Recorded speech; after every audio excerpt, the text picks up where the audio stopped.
আসসালামু আলাইকুম, স্বাগত জানাচ্ছি আরটিভির মধ্যাহ্নের সংবাদে। আপনাদের সঙ্গে থাকছি রিদওয়ানা বিনতে জলিল। সম্প্রীতির বাংলাদেশে অপপ্রচার করে ভারত বাংলাদেশের সম্প্রীতি নষ্ট করতে পারবে না বলে হুঁশিয়ারি দিলেন বিএনপির জ্যেষ্ঠ যুগ্ম মহাসচিব রুহুল কবির রিজভী। সকালে নয়াপল্টনে দলের কেন্দ্রীয় কার্যালয়ের সামনে ভারতীয় হাইকমিশন অভিমুখে বিএনপির ৩টি অঙ্গ সংগঠনের যৌথ প্রতিবাদী পদযাত্রা এবং স্মারকলিপি প্রদান কর্মসূচিতে অংশ নিয়ে এ হুঁশিয়ারি দেন। ভারতে অপপ্রচারের মহোৎসব চলছে জানিয়ে রিজভী বলেন, ভারত ধর্মনিরপেক্ষতার কথা বললেও কট্টর হিন্দুত্ববাদী করছে। এর আগে সকাল থেকে নয়াপল্টনে কেন্দ্রীয় কার্যালয়ের সামনে আসতে শুরু করেন নেতাকর্মীরা। এ সময় ভারতীয় আধিপত্যবাদের বিরুদ্ধে বিভিন্ন স্লোগান দিতে থাকেন তারা।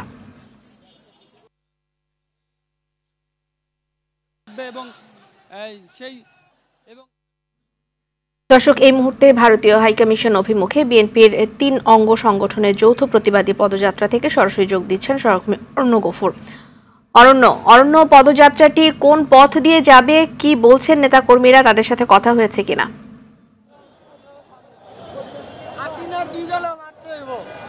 রেদওয়ানা, আজকের এই পদযাত্রা ছাত্রদল, যুবদল এবং স্বেচ্ছাসেবক দলের যৌথ আয়োজনের এই পদযাত্রাটি কিন্তু এরই মধ্যে আপনার রামপুরার কাছাকাছি কিন্তু পৌঁছে গিয়েছে এবং আমরা এখন রয়েছে কিন্তু শান্তিনগর মোড়ে, অর্থাৎ বিশাল এই পদযাত্রাটি কিন্তু চলছে প্রতিবাদী পদযাত্রা, যেখানে ভারতের আগ্রাসী মনোভাবের বিপক্ষে, বিশেষ করে সম্প্রতি বাংলাদেশের সাম্প্রদায়িক সম্প্রীতি নষ্ট করার জন্য ভারতের বিভিন্ন গণমাধ্যম যে উস্কানিমূলক কথাবার্তা বলছে, বিভিন্ন রকম অপপ্রচার চালাচ্ছে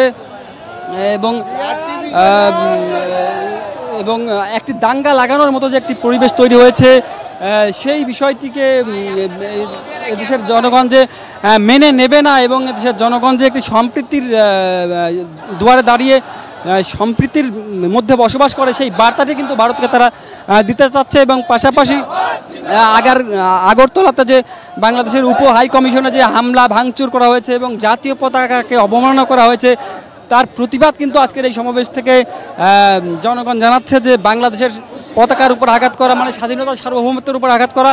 সেরকম সাহস ভারতের এই উগ্রবাদী জনগণ কোথা থেকে পেল, এর জবাব কিন্তু ভারত সরকারকে দিতে হবে।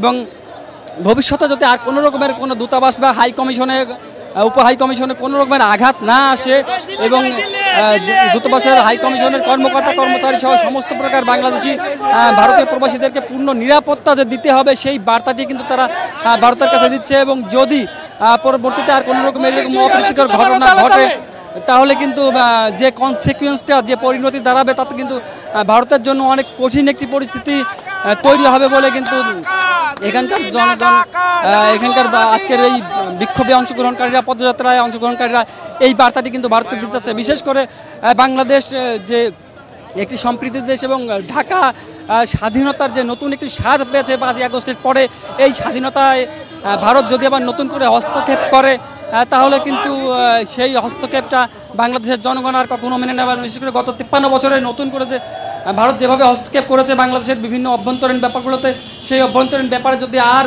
নতুন করে যাতে হস্তক্ষেপ না করে, সেই বার্তাটি কিন্তু বাংলাদেশের জনগণ এই বিক্ষোভের মাধ্যমে দিচ্ছে। রিদওয়ানা, আমরা বুঝতে পেরেছি, ধন্যবাদ আপনাকে।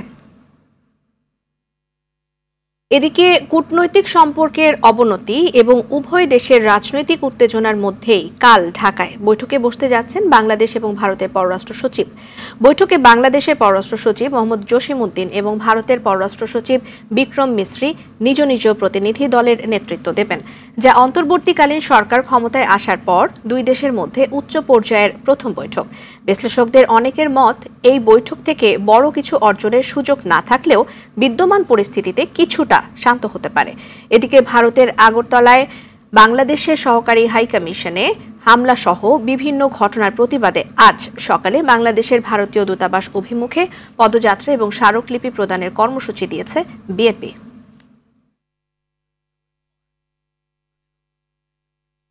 নোবেলজয়ী অর্থনীতিবিদ ডক্টর মোহাম্মদ ইউনূসের বিরুদ্ধে শ্রম আইনের 5 মামলার কার্যক্রম বাতিল করে হাইকোর্টের দেয়া রায় বহাল রেখেছেন সুপ্রিম কোর্টের আপিল বিভাগ। হাইকোর্টের রায়ের বিরুদ্ধে রাষ্ট্রপক্ষের করা লিভ টু আপিল আজ খারিজ করে দেন বিচারপতি আশফাকুল ইসলামের নেতৃত্বাধীন 3 বিচারপতির আপিল বিভাগ। এই আদেশের ফলে শ্রম আইনের 5 মামলার কার্যক্রম বাতিল করে হাইকোর্টের দেয়ার রায় বহাল রইল বলে জানান ডক্টর ইউনূসের আইনজীবী। ডক্টর ইউনূসের নামে যখন শ্রম আদালতে পৃথক 5টি মামলা হয় তখন তিনি গ্রামীণ টেলিকমিউনিকেশনসের চেয়ারম্যান ছিলেন। প্রস্তাবিত ট্রেড ইউনিয়ন ঘিরে কর্মীর চাকরিচ্যুতির অভিযোগ তুলে 2019 সালে এসব মামলা করা হয়।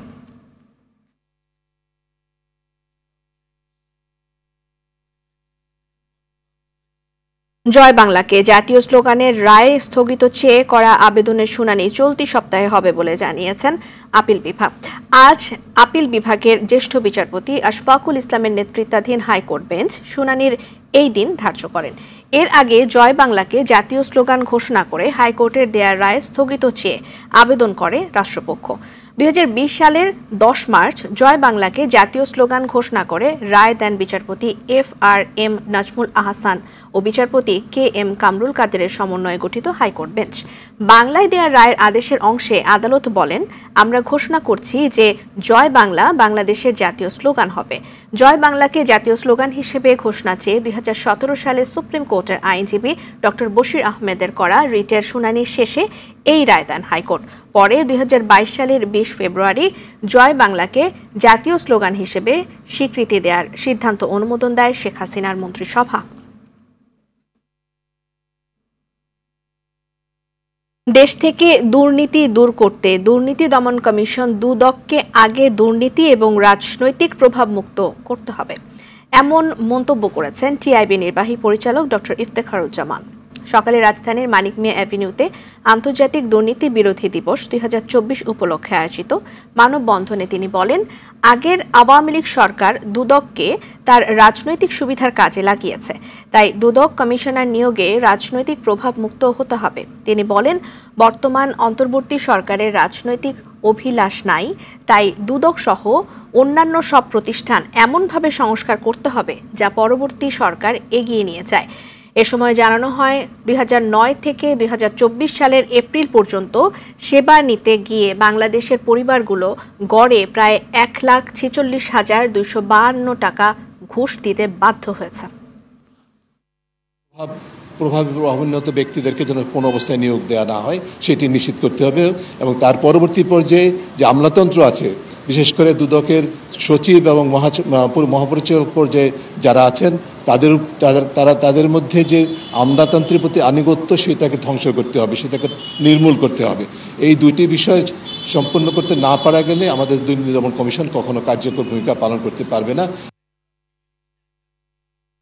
রাজধানীর বাজারগুলো থেকে প্রায় উধাও হতে বসেছে বোতলজাত সয়াবিন তেল। ব্যবসায়ীরা বলছেন, ডিলাররা চাহিদার মাত্র 10% সরবরাহ করছে, যা চাহিদার তুলনায় অপ্রতুল। অন্যদিকে ডিলারদের দাবি তেল কোম্পানিগুলোই সরবরাহ কমিয়ে দিয়েছে। এদিকে রোজার 3 মাস আগেই বেড়েছে ইফতারির সবচেয়ে মুখরোচক খাবার ছোলার দাম। গেল বছরের তুলনায় প্রায় 35 টাকা বাড়তি দামে বিক্রি হচ্ছে ছোলা।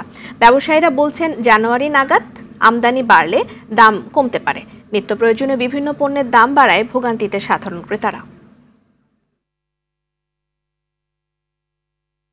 এছাড়াও বরিশালে পাইকারি বাজারে শাকসবজি এবং নিত্যপণ্যের দাম কমলেও তার প্রভাব পড়েনি খুচরা বাজারে। তেল, পেঁয়াজ, আলুর দামে এখন অস্থির পুরো বাজার। সপ্তাহের ব্যবধানে আলু কেজি প্রতি 20 টাকা বৃদ্ধি পেয়ে 75 টাকায় বিক্রি হচ্ছে। বোতলজাত তেল আসছে না খুচরা ব্যবসায়ীদের কাছে। ব্যবসায়ীরা বলছেন, সিন্ডিকেটের মাধ্যমে এমনটি করা হচ্ছে। এদিকে দেশি পেঁয়াজ বিক্রি হচ্ছে 90 টাকায়। বাজারে সপ্তাহের ব্যবধানে 50 টাকা বেড়ে কাঁচা মরিচ 150 টাকায় বিক্রি হচ্ছে। আগের দামেই বিক্রি হচ্ছে গরুর মাংস এবং মুরগি।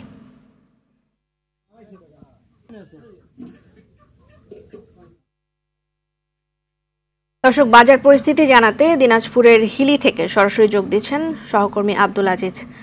আজিজ, বাজারে তেল, পেঁয়াজ, আলু সহ বিভিন্ন যা পণ্য আছে সেটি সরবরাহ এবং দাম সম্পর্কে একটু জানতে চাই আপনার কাছে। জি রেদওয়ানা, আপনাকে প্রথমেই জানিয়ে রাখি সয়াবিন তেলের কথা। আসলে সয়াবিন তেল কিন্তু আমি এই বাজারে যে বোতলজাত সয়াবিন তেল সেটি কিন্তু আমি দেখতে পাইনি, এটি কিন্তু উধাও হয়ে গেছে, এমনটি কিন্তু আমরা দেখেছি। কারণটি হচ্ছে যে সরবরাহ খুবই কম, যার জন্য কিন্তু বোতলজাত সয়াবিন তেল কিন্তু দেখা যাচ্ছে না। তবে খোলা যে সয়াবিন তেল রয়েছে সেটি কিন্তু কেজি প্রতি 5 টাকা কমে এখন 185 টাকা কেজিতে বিক্রি হচ্ছে। সেই সঙ্গে আপনাকে জানিয়ে রাখি, পেঁয়াজ কিন্তু অনেকটা সরবরাহ রয়েছে খুচরা বাজারে। আপনার দেশি পেঁয়াজ ওঠার কারণে কিন্তু ভারতীয় পেঁয়াজ যেটি রয়েছে সেটি কিন্তু অনেকটা দাম কমে গেছে। এক সপ্তাহের ব্যবধানে কেজি প্রতি 20 টাকা কিন্তু কমেছে, 15 থেকে 20 টাকা কিন্তু কমেছে ভারতীয় পেঁয়াজের দাম। ভারতীয় পেঁয়াজ এখন বিক্রি হচ্ছে 60 থেকে 65 টাকা দরে। তবে আলুর বাজারটি কিন্তু অপরিবর্তিত রয়েছে। আলু কিন্তু আমরা দেখেছি ভারতীয় আলু গত এক সপ্তাহ থেকে 55 থেকে 60 টাকা দরে বিক্রি হচ্ছে। সে সঙ্গে দেশি আলু সেটি কিন্তু 65 থেকে 70 টাকা কেজি দরে বিক্রি। তবে কাঁচামরিচের দাম কিন্তু অনেকটাই কমে গেছে। কাঁচামরিচ আমরা দেখেছিলাম গত সপ্তাহে বিক্রি হয়েছিল 80 থেকে 90 টাকা, সেটি এখন শুধুমাত্র 55 টাকা কেজি দরে বিক্রি হচ্ছে। কিছুটা সবজির বাজারেও কিন্তু সবজির দাম অনেকটাই কমে গেছে, কিন্তু অনেকটাই মানে সরবরাহ রয়েছে, যার জন্য কিন্তু দাম কমতে শুরু করেছে, এমনটাই বলছে কিন্তু খুচরা ব্যবসায়ীরা। তবে সয়াবিন তেল লাগার কারণে কিন্তু অনেকটাই ভোগান্তির মধ্যে পড়তে হচ্ছে ভোক্তাদের। তারা জানিয়েছে যে আসলে যেহেতু সয়াবিন একটি প্রতিদিন একটি রান্নার কাজে বিন্দু ব্যবহার করা হয়, যার জন্য এটি বাজারে প্রচুর পরিমাণ না থাকার কারণে কিছু কিছু ব্যবসায়ী দাম বেশি নিচ্ছে। তবে আশা করি কর্তৃপক্ষ এটি একটি ব্যবস্থা করবে। ধন্যবাদ আজিজ আপনাকে। 3 ম্যাচ ওয়ানডে সিরিজের প্রথমটিতে আজ ওয়েস্ট ইন্ডিজের মুখোমুখি হবে বাংলাদেশ। ওয়ার্নার পার্কে ম্যাচ শুরু হবে সন্ধ্যা 7:30টায়। ক্যারিবিয়ানদের বিপক্ষে ওয়ানডে ফরম্যাটে 44 দেখায় বাংলাদেশের জয় ও হার সমান 21 বার করে। সবশেষ 2 সিরিজেও দলটিকে হোয়াইট ওয়াশের লজ্জায় ফেলেছিল টাইগার্সরা। অতীত ফলাফলের সুখস্মৃতি নিয়ে এবারও ভালো কিছু করার দিকেই নজর অধিনায়ক মেহেদী হাসান মিরাজের। এই ম্যাচে টাইগার ব্যাটিং অর্ডারে দেখা মিলবে বেশ কয়েকটি পরিবর্তন। মিরাজ মাহমুদুল্লাহর উপরের দিকে ব্যাটিং করা সহ ওপেনিংয়েও আসতে পারে রদবদল। মধ্যাহ্নের সংবাদ এ পর্যন্তই। দুপুরের সংবাদ 1:45টায় দেখার আমন্ত্রণ রইল। ধন্যবাদ সবাইকে।